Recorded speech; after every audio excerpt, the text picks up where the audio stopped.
بسم الله الرحمن الرحيم رب اشرح لي صدري ويسر لي أمري واحلل عقدة من لساني يفقهوا قولي الحمد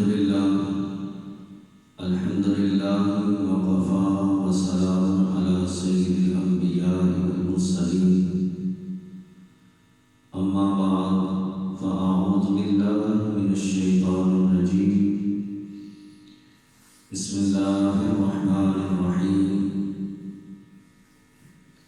الذين إن مكناهم في الأرض أقاموا الصلاة وآتوا الزكاة وأمروا بالمعروف ونهوا عن المنكر صدق الله العظيم وصدق رسوله النبي الكريم الأمين إن الله وملائكته يصلون على النبي يا أيها الذين آمنوا صلوا عليه وسلموا تسليما درود پاک بابا دن پڑھیں الصلاة والسلام علیکہ یا سیدی یا رسول اللہ وعلى آلك وأصحابك يا سيدي يا حبيب الله الصلاة والسلام عليك يا سيدي يا نبي الله وعلى آلك وأصحابك يا سيدي يا نبي الله مولاي صل وسلم دائما أبدا على حبيبك خير الخلق كلهم هو الحبيب الذي ترجى شفاعته لكل هول من الأحوال مقتحم يا أكرم الخلق ما لمن ألوذ به سواك عند حلول الحادث الأمام رب صل وسلم دائما أبدا على حبيبك خير الخلق كلهم خالق کائنات جل جلالہ وعمر والہ واتم برہانہ واعظم شانہ کی حمد و ثنا اور اس کے پیارے حبیب حضور النور شافی یوم النشور دستگیر جہاں و زمان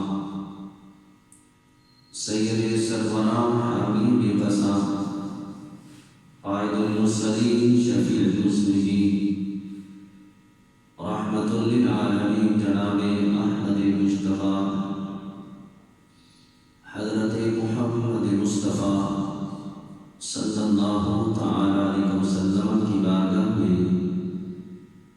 ہدیہ درود و سلام عرض کرنے کے بعد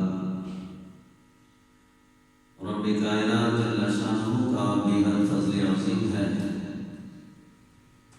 کہ آج اللہ کی توفیق سے نماز جمعۃ مبارک ادا کرنے کے لیے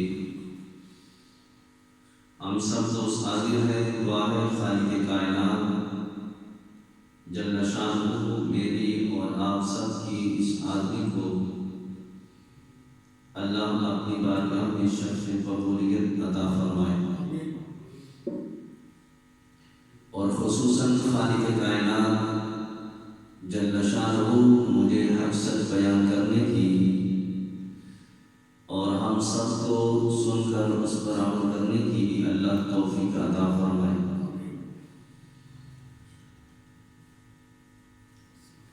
حضرات محترم، ماہ جمادی الثانی کا بابرکت مہینہ اس کا اختتام ہو رہا ہے. اس مہینے میں خصوصیت کے ساتھ امیر المؤمنین خلیفہ المسلمین حضرت سیدنا ابوبکر صدیق رضی اللہ تعالیٰ عنہ آپ کی بارگاہ میں حقیقت عقیدت و نذرانہ پیش کیا جاتا ہے کہ اس مہینے میں آپ نے دنیا سے پردہ فرمایا. آپ مساجد میں الحمدللہ آپ کا ذکر خیر کرتے ہیں۔ آج یہ جماعت الثانی کا آخری جماعت مبارک ہے اور عمومی طور پہ آخری جماعت مبارک میں حضرت سیدنا صدیق اکبر رضی اللہ تعالیٰ عنہ آپ کی خلافت کے بارے میں زیادہ گفتگو کی جاتی ہے۔ انشاءاللہ آج کی مختصر اس گفتگو میں آپ کی خلافت کے حوالے سے اور آپ کے دنیاوی معاملات کے حوالے سے، آپ کے حکومتی معاملات کے بارے میں انشاءاللہ تعالی ہم کچھ گفتگو کرنے کی سعادت حاصل کریں گے۔ رب کائنات جل شانہ مجھے حق سچ بیان کرنے کی اللہ توفیق عطا فرمائے۔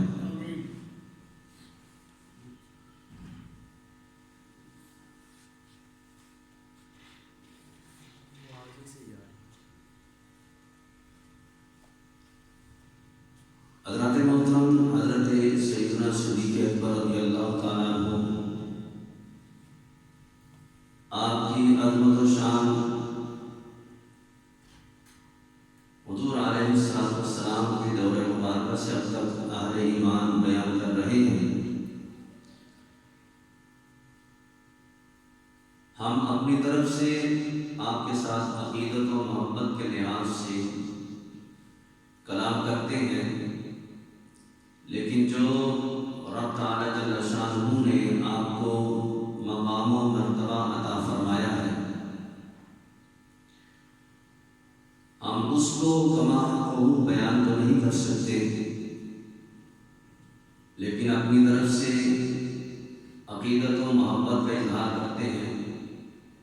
کہ اللہ اس عقیدت و محبت کو اپنی بارگاہ میں شرف قبولیت عطا فرما کے ہمارے لیے بخشش و نجات کا ذریعہ بنائے۔ حضرات محترم حضرت صدیق اکبر رضی اللہ تعالیٰ عنہ کی خلافت مبارکہ آپ نے کم و بیش 2.25 سال حضور علیہ السلام کے مثال مبارکہ فرمانے کے بعد سر انجام دی، اور آپ کا حضور علیہ السلام کے بعد خلافت کے منصب پر فائز ہونا اور صحابہ کرام علیہ رضوان کو جمع کر کے ان کو جس طرح حضور علیہ السلام دین متین کی تبلیغ فرما رہے تھے، ویسے ہی صحابہ کرام علیہ رضوان کو دین کی تبلیغ کرنا اور خصوصاً اس دین متین کو پھیلانے کے لیے جس قدر آپ نے کوششیں کی اور جس قدر آپ نے اس دین کے احکامات کو نافذ کیا ہے، یقیناً یہ آپ کا خاصہ ہے۔ حضرت صدیق اکبر رضی اللہ تعالیٰ عنہ کو جب خلافت کے منصب پر فائز کیا گیا تو سب سے پہلے نمبر پہ جو فتنہ اٹھا، ان لوگوں نے زکوٰۃ کا انکار کیا۔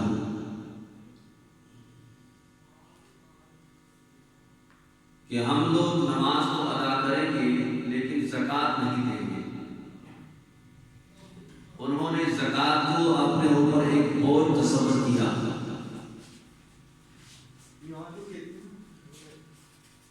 اور صحابہ کرام علیہ رضوان نے جب ایسی صورت دیکھی تو مشورہ دیا کہ ابھی چونکہ حضور علیہ السلام ظاہری طور پہ پردہ فرما ہوئے ہیں اور لوگوں کے اندر ایک بہت زیادہ غم کی لہر ہے، لوگ پریشان ہیں، تو لہذا ایسی صورت میں کچھ نرمی کی جائے۔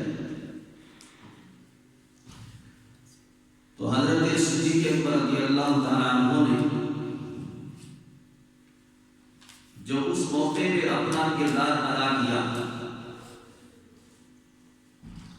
وہ اپنی مثال آپ ہے. جب تمام صحابہ کرام علیہ رضوان یہی مشورہ دے رہے تھے کہ جو زکوٰۃ کا انکار کر رہے ہیں، زکوٰۃ نہیں دے رہے، تو آپ ان کے ساتھ نرمی کریں. آپ نے اس موقع پر جو صحابہ کرام علیہ رضوان سے جو خطاب فرمایا، آپ فرماتے ہیں من فرق بین الصلاۃ والزکاۃ فَأُقَاتِلَنَّهُ. فرمایا کہ جس نے نماز اور زکوٰۃ میں فرق کیا، ان کے نماز کو ادا کر رہے ہیں لیکن زکوٰۃ نہیں ادا کرتے، تو فرمایا میں ان کے ساتھ قتال کروں گا. اور جب آپ نے اس پر شدت اختیار کی، لوگوں کے سامنے آپ نے اس بات کو بالکل واضح کر دیا کہ جو لوگ زکوٰۃ فرض ہونے کے باوجود زکوٰۃ نہیں ادا کرتے، تو آپ نے یہاں تک فرمایا کہ زکوٰۃ کا جو جانور بنتا ہے یا جو اس کا مال بنتا ہے وہ تو اپنی جگہ پہ رہا، لیکن فرمایا جانور کے جو گلے کی جو رسی ہوتی ہے، اگر کسی پر وہ رسی کی زکوٰۃ کی بنتی ہے اور اگر وہ دینے سے انکار کرتے، تو آپ فرماتے ہیں میں اس کے ساتھ بھی قتال کروں گا. آپ کا یہ اتنا سخت حکم نامہ جب جاری ہوا تو اللہ کے فضل سے پھر وہ لوگ جو زکوٰۃ کا انکار کر رہے تھے، زکوٰۃ دینے کے لیے تیار نہیں تھے، آپ کے حکم پر پھر ان سب لوگوں نے زکوٰۃ کو ادا کیا. اور آپ کی اس حکمت عملی پر پھر اللہ کے فضل سے جو حکومتی جو خزانہ تھا، جو حکومت کی طرف سے جو مال جہاں پہ جمع کیا جاتا تھا، وہ اللہ تعالیٰ جل شانہ نے پھر اسی طریقے سے مسلمانوں کے مال کو عروج عطا فرمایا اور نظام جو ہے وہ بہتر سے بہتر ہوتا چلا گیا. یہ حضرت صدیق اکبر رضی اللہ تعالیٰ عنہ کی خصوصیت ہے کہ اس دور میں اتنے فتنے اٹھے آپ کی دور خلافت میں کہ جب حضور علیہ السلام نے پردہ فرمایا، سب سے بڑا جو فتنہ اس وقت جب اٹھا تھا وہ فتنہ مسیلمہ کذاب کا تھا کہ جب اس بدنصیب نے نبی علیہ السلام کے ظاہری نشان کے بعد جب اس نے خود نبوت کا دعویٰ کر دیا اور اس نے اپنے ساتھ کئی ہزار لوگوں کو ملا لیا، پھر وہ نہ صرف لوگ ان کے ساتھ اس کے ساتھ ملے تھے بلکہ انہوں نے پوری جنگ کی تیاری کر لی کہ جو آخر الزمان نبی حضرت محمد مصطفیٰ صلی اللہ علیہ وسلم کا کلمہ چھوڑ کے جو مسلمہ کا کلمہ نہیں پڑھے گا اس کو نبی نہیں مانے گا. تو اب مسلمہ نے یہ تیاری کی کہ اب اس کے ساتھ قتال کیا جائے گا، اور پھر یہ جنگ اتنے عروج پر ہوئی اور اتنے زور و شور سے ہوئی یہ جنگ کہ پھر لوگوں نے دیکھا کہ ہزاروں کی تعداد میں مسلمہ کے جو حواری تھے انہوں نے صحابہ کرام پر حملہ کیا، اور صحابہ کرام اتنی زیادہ تعداد نہ تھی جو مسلمہ کذاب کے لشکر کے ساتھ لڑ سکتے. حضرت خالد بن ولید رضی اللہ تعالیٰ عنہ آپ سپہ سالار تھے صحابہ کرام علیہ رضوان کی طرف سے،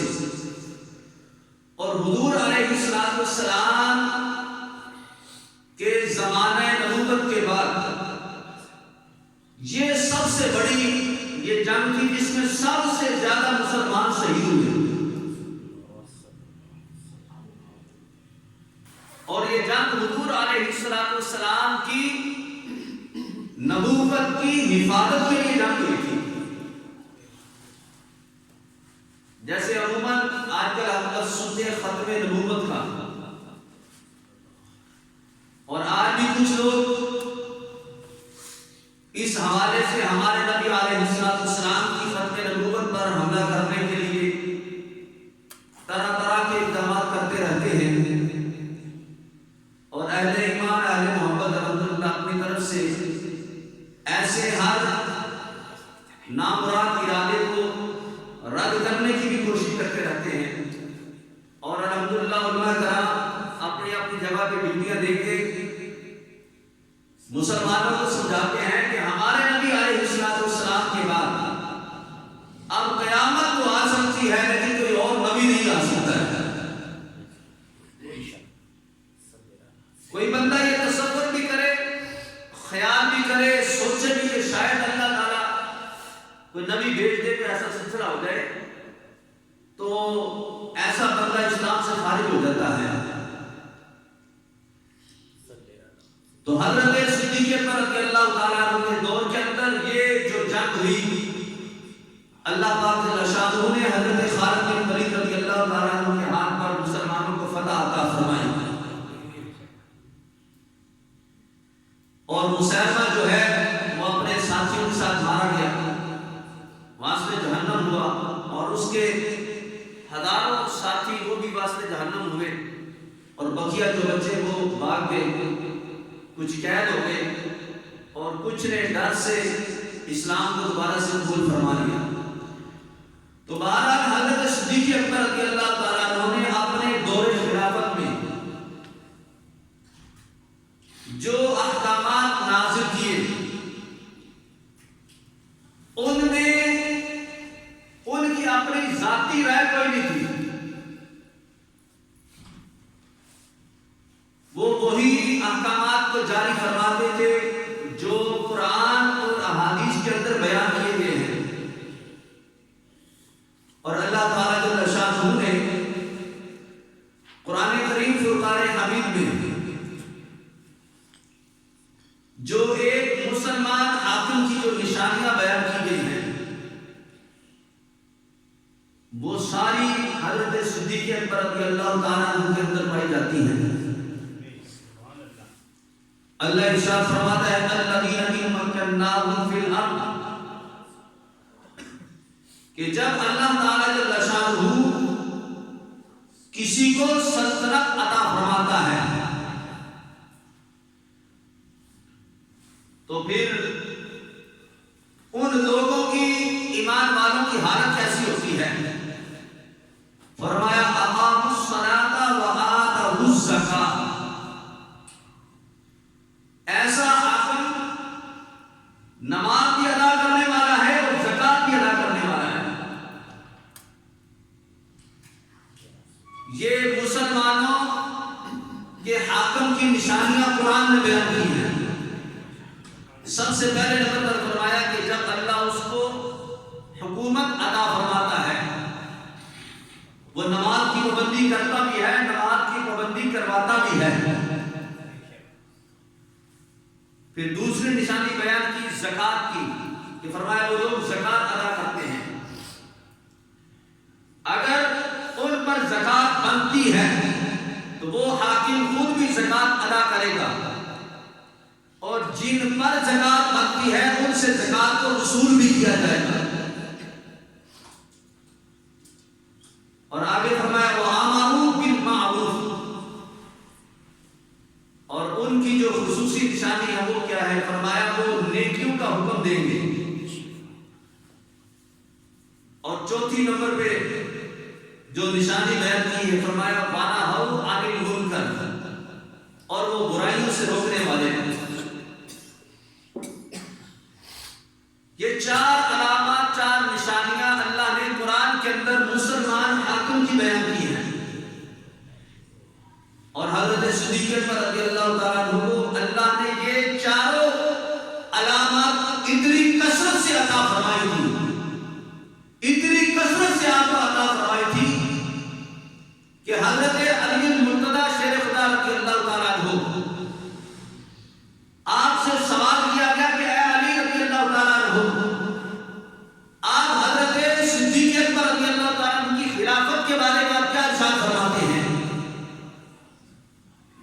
مسلمانوں کے خلیفہ بن گئے ہیں،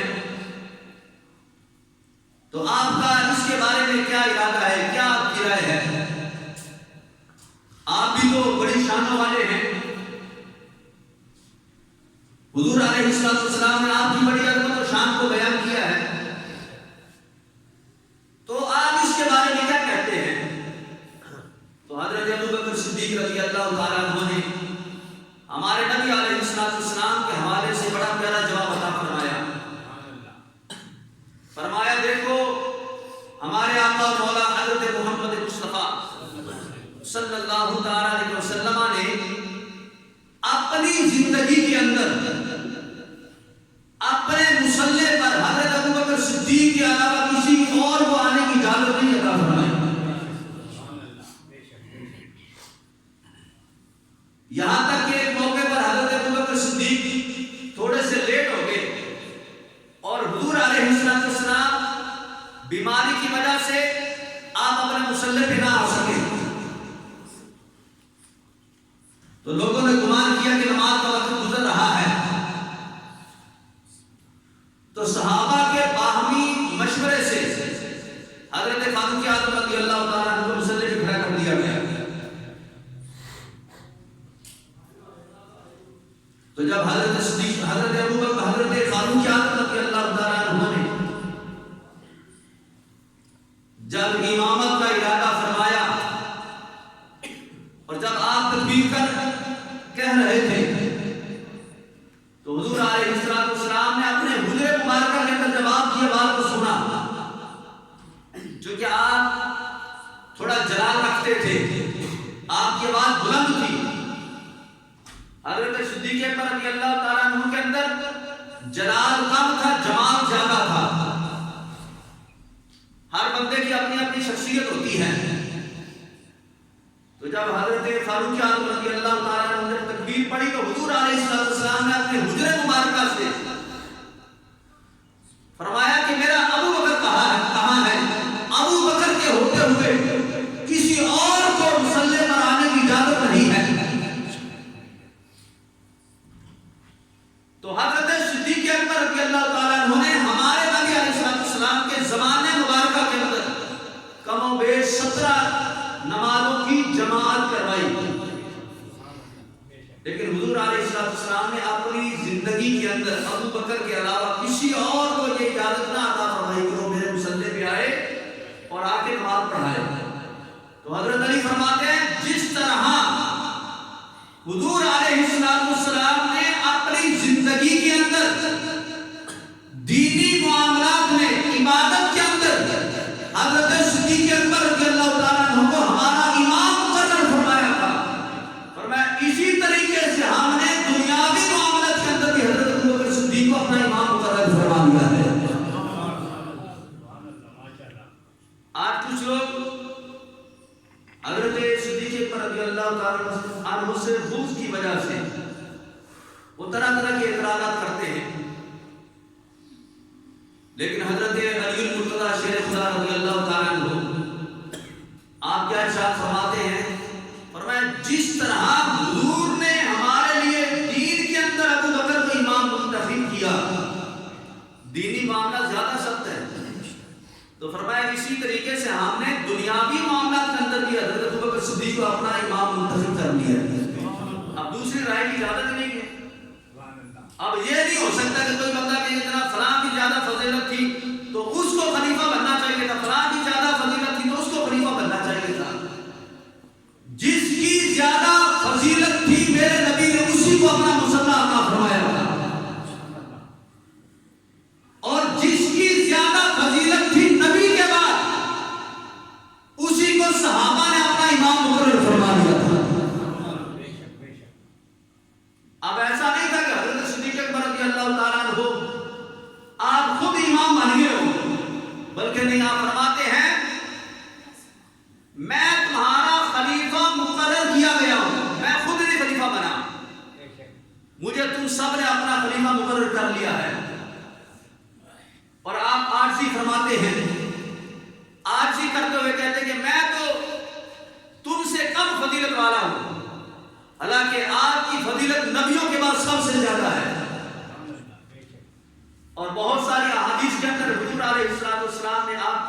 کو بیان کیا. اس کے باوجود صحابہ کرام علیہ رضوان کے سامنے جب آئے, جب پہلا خطبہ ارشاد فرما رہے ہیں تو فرمایا مجھے تمہارے اوپر خلیفہ مقرر کیا گیا, میں خود نہیں بنا. تو مقرر کنہوں نے کیا تھا؟ حضرت فاروق اعظم ہے, حضرت عثمان غنی ہے, حضرت علی مرتضی شیر خدا ہے, دیگر صحابہ کرام ہیں. سب نے مل کے کہا جس طرح فجر بھی ابو بکر پڑھاتے ہیں, ظہر بھی ابو بکر پڑھاتے ہیں, عصر ہو, مغرب ہو, عشاء ہو, دینی معاملات کے اندر حضرت صدیق اکبر ہمارے امام ہیں. تو فرمایا اب دنیاوی معاملات کے اندر بھی حضرت صدیق اکبر ہمارے امام ہوں گے. تو پھر صحابہ کرام علیہ رضوان کی رائے سے آپ کو خلیفۃ المسلمین مقرر کیا گیا. آج اگر کوئی بندہ اٹھ کے کہے کہ جناب ہم نہیں مانتے, تو کسی کے آج نہ ماننے سے آپ کی خلافت کے اندر کمی نہیں آتی ہے, لیکن یہ نہ مان کے اپنے ایمان کا جو ہے وہ بیڑا گرک کر رہے ہیں لوگ کچھ. حضرت شاہ عبدالحق محدث دہلوی رحمۃ اللہ تعالی علیہ, آپ سے پوچھا گیا کہ حضرت آپ بتائیں کہ حضرت ابو بکر صدیق رضی اللہ تعالیٰ عنہ کی خلافت کے بارے میں آپ کیا ارشاد فرماتے ہیں؟ کیونکہ یہ جو اعتراض ہے بہت بڑا اعتراض ہے, اور شیعہ حضرات کی طرف سے اہل سنت کے اوپر یہ اعتراض کیا جاتا ہے, اور صرف اہل سنت پر نہیں بلکہ حضرت صدیق اکبر پر تبرہ بھی کیا جاتا ہے, اور مختلف انداز میں صحابہ کرام علیہ رضوان کی فضیلت کو بٹھانے کی کوشش کی جاتی ہے.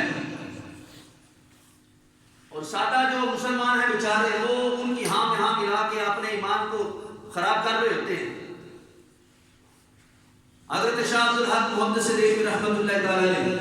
جب آپ سے سوال ہوا کہ حضرت آپ بتائیں کہ حضرت صدیق اکبر رضی اللہ تعالیٰ عنہ کی خلافت کے بارے میں آپ کا کیا کہنا ہے؟ آپ فرماتے ہیں ہم کیا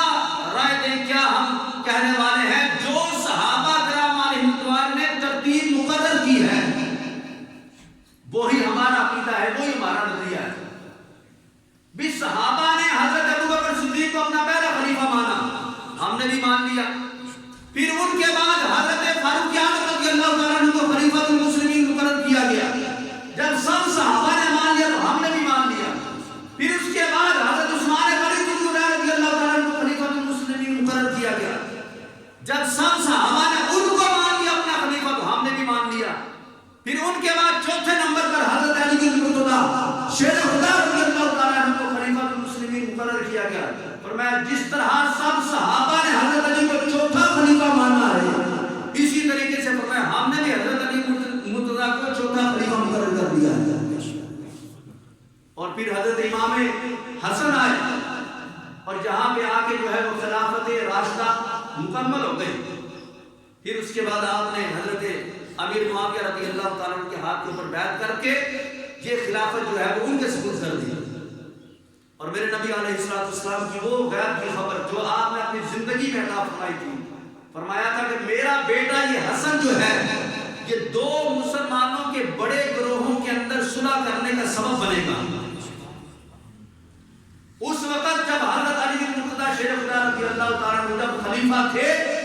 مسلمانوں کے دو گروہ بن چکے تھے. پھر وہ خلافت جب حضرت امام حسن کے پاس آئی تو 6 مہینے آپ نے خلافت رکھی.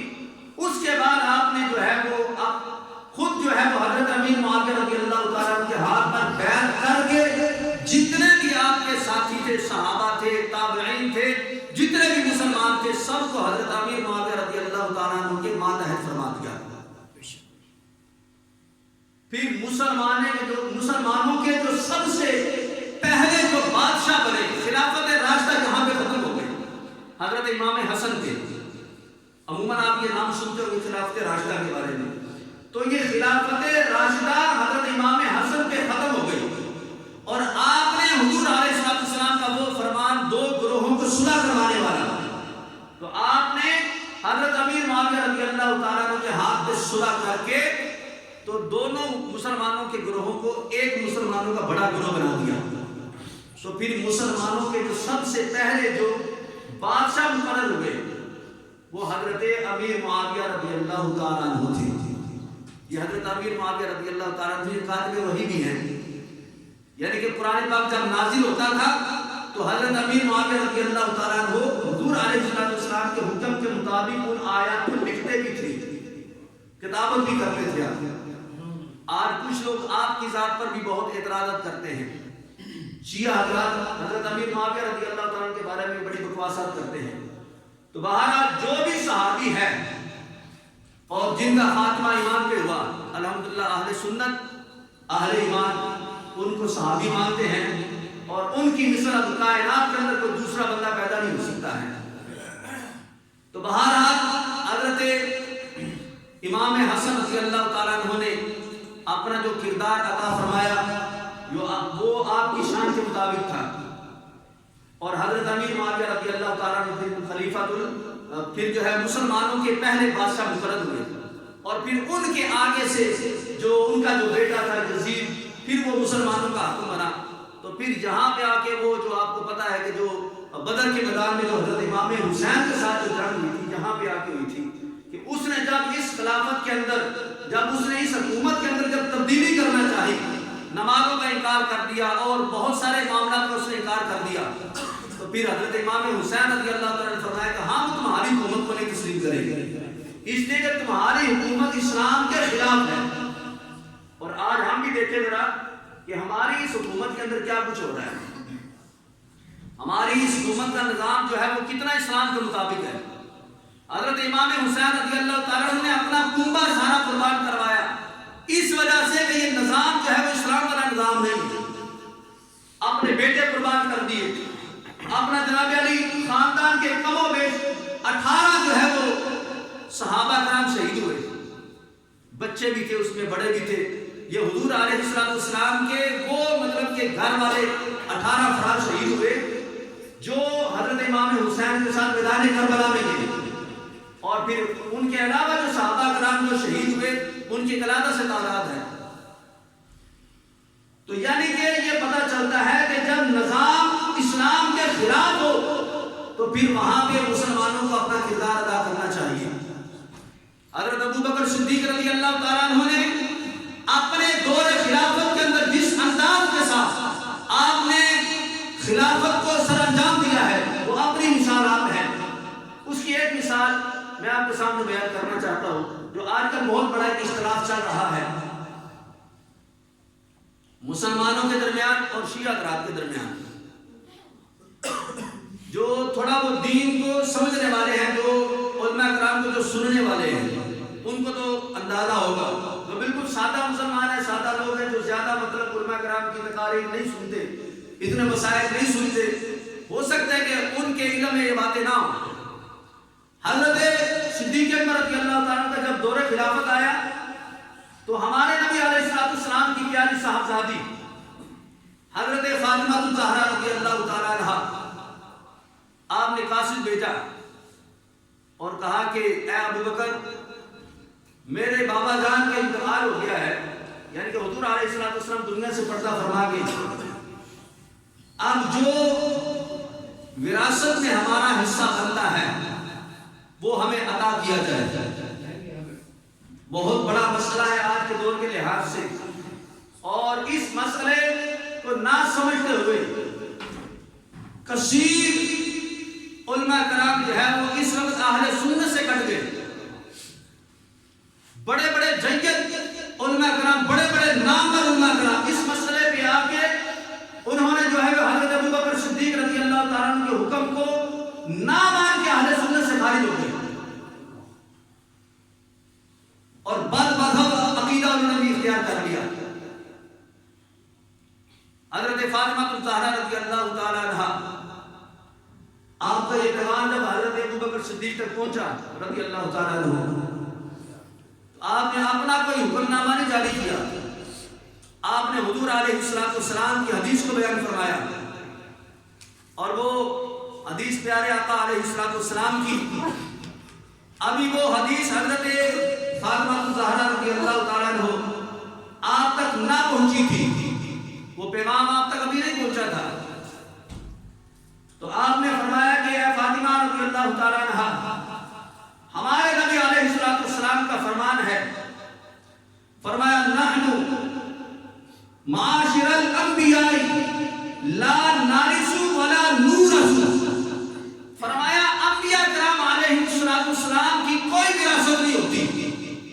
وہ جو ترکہ چھوڑ کے جاتے ہیں وہ امت کے لیے وقف ہوتا ہے.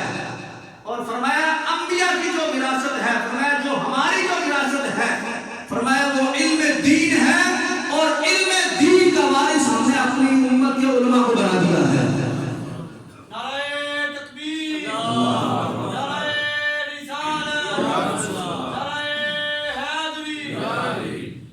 اور فرمایا وہ جو وراثت ہے نبی کی، جس کے وارث اللہ نے اس امت کے علماء کو بنا دیا، اب وہ علماء منبر رسول پر بیٹھ کے ہر جمعے کو وراثت تقسیم کر رہے ہوتے ہیں. اور کتنے ہیں جو وراثت لینے کے لیے جلدی جلدی کرتے کہ ہم جائیں اور حضور کی وراثت میں سے کچھ حصہ ہم بھی لے کے آتے ہیں. آپ میری بات سمجھ رہے ہیں؟ اگر وراثت تقسیم ہو کسی جناب علی وقت کے حاکم کی، وراثت تقسیم ہو کسی جگیردار کی، کسی گاؤں کے چودھری کی، جب وراثت تقسیم ہو عام اعلان ہو جائے کہ جس نے جتنا حصہ لینا ہے، جو جتنا پہلے ہے وہ اس کو اتنا زیادہ حصہ ملے گا، تو میرے خیال سے جمعے کا سورج بعد میں طلوع ہوگا، مسجد کے باہر جو پہلے رش لگا ہوگا کہ جناب میں پہلے آیا، مجھے زیادہ حصہ ملنا چاہیے. اب میری بات سمجھ رہے ہیں جناب؟ لیکن آج میرے نبی کی وراثت تقسیم ہوتی ہے، اور کتنے ہیں جو حصہ لینے کے لیے آتے ہیں. جب یہ وراثت تقسیم ہونے کا جب آغاز ہوتا ہے، بس 2-4 بندے بیٹھے ہوتے ہیں ہمارے یار محبت، اور وہ مجھے بھی بڑی ہوتی تکلیف ہوتی ہے بعض مرتبہ کہ یار اب میں کس کو یہ حصہ تقسیم کروں، لینے والے نہیں ہے کوئی. اب یہ جو میں بول رہا ہوں، میں جو بیان کر رہا ہوں، یہ میرے نبی کی وراثت ہے. فرمایا میرے منبر پہ بیٹھنے والے جو میری امت کے جو علماء ہوں گے، وہ میری وراثت کے جو ہے وہ حقدار ہیں. میں ہماری وراثت کے وہ مالک بن جائیں گے. اب وہ جو ہے وہ اپنی طرف سے پھر وہ خیرات کریں گے، تقسیم کریں گے امت کو. لیکن آج کتنے ہیں جو نبی کی وراثت لینے کے لیے پہلے حاضر ہو جاتے ہیں؟ سوچنے والی بات ہے جناب. تو بہرحال فرمایا نبیوں کی جائیدادیں وراثت نہیں ہوتی، نبیوں کے پلاٹ وراثت نہیں ہوتے، نبیوں کی جائیداد زمینیں نہیں ہوتی. نبیوں کی جو جائیداد ہوتی ہے وہ دین کا علم ہوتا ہے. اب وہ کاشی چلا گیا، آپ نے حضرت فاطمہ الزہرا رضی اللہ تعالی عنہا نے قرآن سن کے مان لی کہ ٹھیک ہے. جب حضور کی حدیث حضور خود فرماتے ہیں بات ختم ہو گئی. اس پہ بہت دلائل دیے جا سکتے ہیں، پورا جمعہ میں اس پہ پڑھا سکتا ہوں، مطلب کافی لمبی گفتگو ہو سکتی ہے، لیکن بات کرنے کا مقصد یہ ہے کہ اب چونکہ ٹائم ختم ہو گیا میں آگے دلیل نہیں اس پہ دوں گا. لیکن سب سے بڑی دلیل دیکھو یہ ہے کہ جب حضرت فاطمہ نے مان لیا،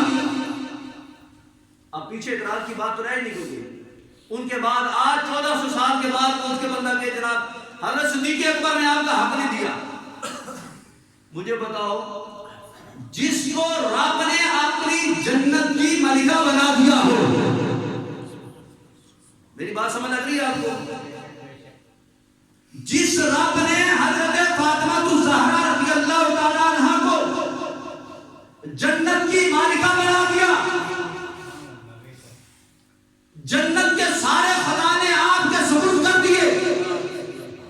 یہ 5 6 7 8 مرلے کا پلاٹ زمین کا، یہ آپ نے لے کے کیا کرنا تھا؟ میرے نبی کی بارگاہ کے اندر کچھ لونڈیاں آئی تو آپ حاضر ہوئی. فرمایا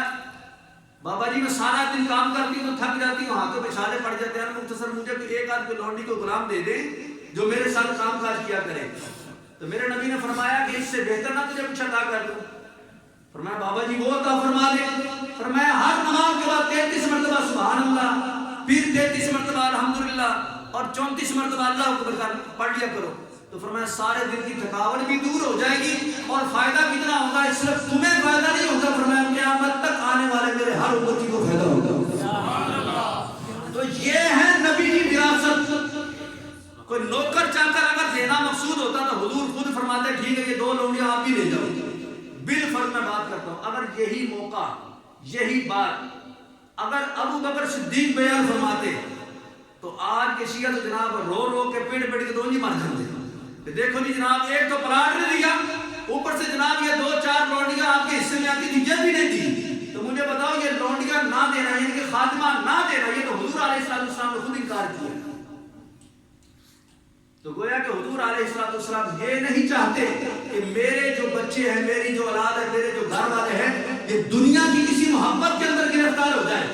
دیکھو قرآن نے کہا ہے انما یرید اللہ لیذھب عنکم الرجس اہل البیت، فرمایا کہ اے نبی کے گھر والوں اللہ تو یہی چاہتا ہے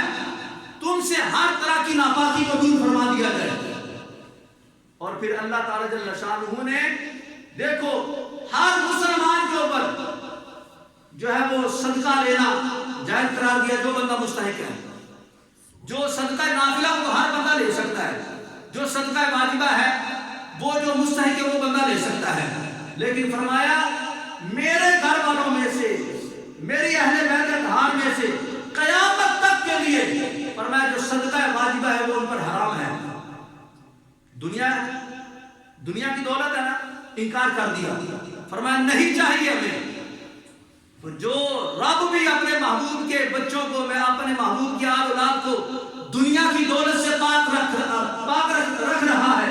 میرے نبی نے بھی انکار کر دیا دینے سے، اور رب نے بھی انکار کر دیا دینے سے، فرمایا صدقہ واجبہ تم کھاؤ، تمہارے بچے کھائیں، میرے نبی کی بچے نہیں کبھی بھی کھائیں گے۔ صدقہ واجبہ جو ہے زکوٰۃ حرام ہے سادات کے اوپر، کسی صورت میں بھی وہ نہیں لے سکتے۔ اب ایک بندہ کہتے جناب دیکھو جی یہ تو پیسہ دنیا کا مال ہے تو دے لے، جب رب نے انکار کر دیا دینے سے، نبی نے انکار کر دیا دینے سے، تو امتی بھی نہیں دے سکتا۔ تو حضرت ابوبکر صدیق رضی اللہ تعالیٰ عنہ نے بھی اسی طریقے سے فرمایا کہ اے فاطمہ یہ جو جائیدادیں ہیں، یہ جو چیزیں ہیں، یہ ساری یہ امت کے لیے وقف ہیں، یہ میں نہیں کہتا، تمہارے بابا جب خود فرما گئے۔ تو لہذا حضرت فاطمہ الزہرا رضی اللہ تعالیٰ عنہ نے اس بات کو بخوشی تسلیم کیا، مان لیا، اور پھر اس کے بعد وقت گزرتا رہا، پھر حضرت علی المرتضیٰ بھی خلیفہ بنے ہیں، پھر ان سے پھر دوبارہ یہ سوال کیا گیا تھا، تو فرمایا میرا بھی وہی جواب ہے جو ابو بکر صدیق کا جواب تھا، یعنی کہ یہاں پہ بات ختم کر دی۔ فرمایا نہیں اب یہ بات کسی کو نہیں مل سکتا، جب امت کے لیے وقف ہے تو پھر امت کے لیے وقف ہے، اس کی جاگیرداری، اس کی جو بھی بچت ہے، جو بھی اس کا معاملات ہے وہ امت کے لیے ہیں، لیکن فرمایا اہل بیت اطہار میں اس کا حصہ نہیں ہے۔ اللہ پاک ہم سب کو عمل کی سمجھ توفیق عطا فرمائے، آمین۔